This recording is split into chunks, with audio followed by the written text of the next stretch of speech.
Hey Mom, Suzanne here. I just wanted to talk to y'all about some of the things that we like to take camping. So we've been camping several times already this year. I know a lot of people that went camping during quarantine because it was like one of the only things you could do as a family. So I put together a list and I'm going to show you some of the items that we use in no particular order. So don't think I'm prioritizing one thing over another. They're all equally important and awesome. I'm just gonna go down the list.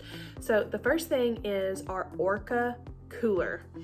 We love this thing. It keeps things cold for a long period of time. We usually grab a bag of ice when we're getting close to walking out the door. We have 2 ice makers in our house, and then sometimes depending on how much food we have in there, we'll grab an extra bag of ice, and it keeps things cold for a very long time. We went for 3 days. We've been home for a day, and there is still ice in that cooler. So probably should go empty it out. But anyways, it's a great cooler. We looked into a lot of different ones. We've used it. We've probably used it 7 or 8 times already. It is heavy. I want to warn you about that. My husband's always like, hey, grab the other end of this. Because, you know, normally he's used to just grabbing the cooler and taking it to the car, and you can. And he is strong enough for that if you're watching, honey. But it is easier, you know, when you've got it packed to the brim if you've got someone else to help you, because it is kind of a heavy cooler at baseline. So when you add a bunch of food, it gets even heavier. Okay, the next thing is our tent. We have a Coleman tent, which there are a lot of great brands of tents, a lot of great brands that you can't really go wrong with. I will say we have an 8-person Coleman tent. It rained on us this whole last weekend and we did not get wet.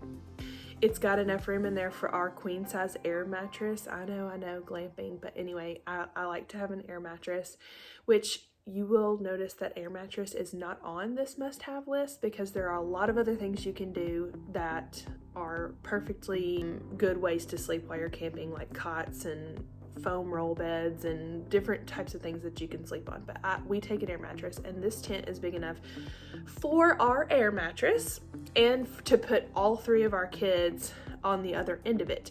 At one point when we had Tate and he was a baby, we would put his pack and play at one end, our queen bed in the middle, and then the other 2 kids would sleep on the other side. So this tent has a ton of room and it's held up really well. We've probably camped in this tent about 10 times and it's still going strong.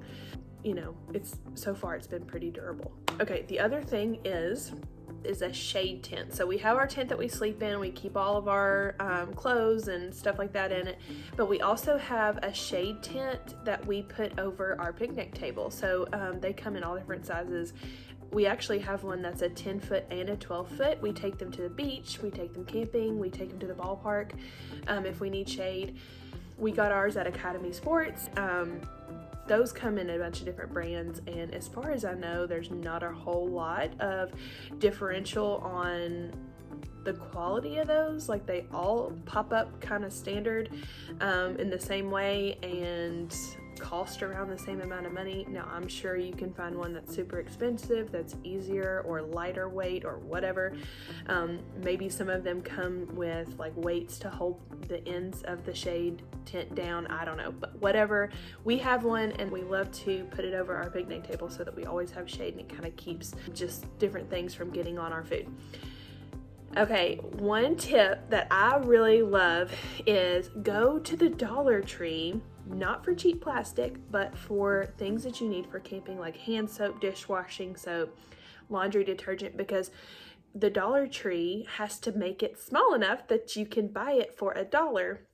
And so I've always found, like, the Dollar Tree, their dishwashing soap is like this big instead of like this big, and that's a really good size to take on a camping trip, and it usually lasts me, oh goodness, several camping trips before I run out of it, but it costs a lot less. So and I find the smaller for stuff like that, the better, because you're already packing so many things in bins and things like that, which actually leads me to my next thing.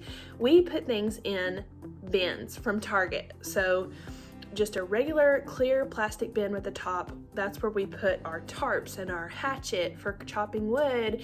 And so we have a bucket for like a utility bucket for stuff like that. And then we have another bucket for our food. We find these things are really easy to stack in the back of the car. They're really easy to grab and put back in the car if it starts to rain, or if you need to put it up at night to keep animals out of it. Whatever the case may be, these like clear totes are really easy to take on a camping trip and use to keep your stuff organized. Solar lights, that's just a preference thing. I like to take little solar lights and I put one up against where the water is, one where the electrical outlet is, one where like near where our picnic table is, so that when it's dark, even though you have a headlamp or whatever you have, you're still able to kind of see what direction you needed to go to get to where you need to go. So they're solar, they're cheap. I got mine at the dollar store. I just stick them in the ground right next to all the little things that we go to, and it just, by the end of the day, they just pop on their own and you're able to see where everything is. A Mummy sleeping bag. For most of my camping experiences, I have always just taken sheets and quilts to put on the air mattress, but I can also say that I've had some bad experiences getting really, really cold when that's all I have brought. So I really strongly suggest a Mummy sleeping bag, probably somewhere in the 20-degree range, especially for women like me who get cold at things like this. For toys, okay, so when you say toys on a camping trip, you're probably like, why would we bring toys? We're camping. But sometimes when you have really little ones, it's nice to have toys. So I always do stuff like monster trucks, swim Barbies, like stuff that they can get really dirty and like can be rinsed off really easily. Cones, I use orange cones. You can get these at the dollar store or at Target to set up a boundary. So like if there is a road nearby that has lots of cars that drive past, you know, obviously keep your eyes on them, but if you set up orange cones and talk to them about their boundaries, it's much easier to handle than if you just expect them to know, hey, that's a road, don't go there. So I always have used the orange cone since our very first camping trip, and it has been a huge, huge success. For kids' clothes to keep them warm, like outerwear, we use Patagonia. Pajamas, we always get fleece pajamas, usually from Target, and it just helps keep them warm. And then when they wake up in the morning, we let them keep their pajamas on until it starts to warm up. So they're always usually sitting around the fire in their fleece pajamas and their Patagonia jackets, and they're super warm. Let me see, what else? Oh, for their camping shoes, we are kind of like a barefoot family. So I don't know if you know what that means, but it basically means on the bottom of their foot, there's 0 drop. So our kids are able to feel a lot more of the ground when they walk. That does mean they don't have a lot of arch support. So if that really bugs you, if a shoe doesn't have arch support, these are not the shoes for you. There's 3 different kinds of shoes that we recommend that are barefoot shoes. They're play shoes, P-L-A-E, and splay shoes, S-L-P-A-Y, and Vivo barefoot shoes. Vivo barefoot is definitely the most expensive, but all 3 are high quality, and we've used all 3, and they're great shoes. They're easy to slip on, easy for kids to get on and off by themselves, so check those out. Oh, a couple of things to do, like while you're cooking. When you're cooking over a fire, it always takes longer, or if you're using a Coleman stove, still it can sometimes take longer to do those things. So some of the things that we do while we are preparing the food for our kids is we do a nature scavenger hunt. All this will depend on their age, of course, but nature scavenger hunt, we do sidewalk chalk. We will give them some outdoor things to kind of let them figure out how they want to use. So we'll give them like some rope and some bungee cords and different things like that, and just kind of see what they do with it. At this last camping trip, they wrapped it around a tree, and I promise you they spent 30 minutes trying to pull down a tree with their sheer strength. It was hilarious.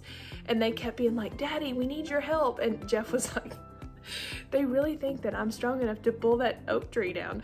It was just funny. But anyway, they get to, if you give them those types of things, they get to use their imagination. So technically it's a toy, but really it's just kind of helping them play with something that's not normally in their toy box. So they really like that.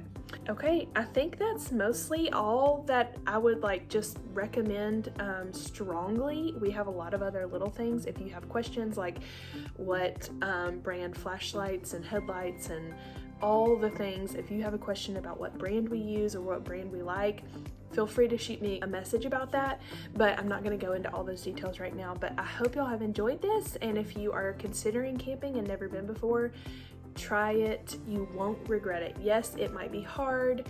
Yes, it's different than any other vacation, but the cool thing about camping is you can do it in a weekend. It doesn't have to be this big long ordeal. You can kind of do a test camping trip and see how you like it. Borrow a tent from a friend, borrow the gear from a friend that goes camping. Take a friend with you that's been before, that can kind of help you navigate how to do everything for the first time if you've never been. But I love it, and it's one of our favorite vacations. I mean, besides Disney, I love Disney, but I love camping. It's great. If you have been before and you have something to recommend that I didn't mention, please put that in the comments for everybody to see, because I know that what we use is not the only thing out there. So we want to make sure everybody who wants to camp knows what to do and what items they need. So thanks for watching. Bye, moms.